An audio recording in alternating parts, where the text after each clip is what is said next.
Hi, I'm a Zone 6A gardener digging up my Dahlia tubers for the first time. We had a hard-killing frost about a week ago, and with sub-32 temps coming up this week, it's time to dig, although you can actually wait up to 2 weeks after a hard frost.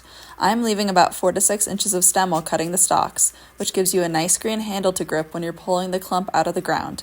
However, you need to cut down to a solid, non-green stem before curing to prevent rot from creeping into your tubers.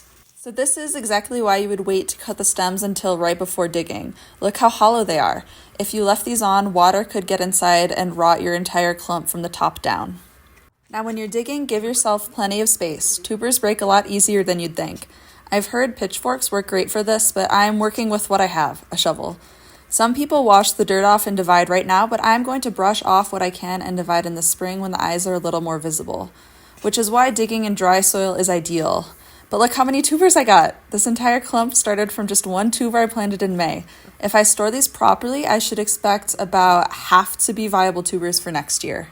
So Mystique here has pretty normal sized tubers compared to Cafe au Lait, for example, which has pretty big chunky tubers.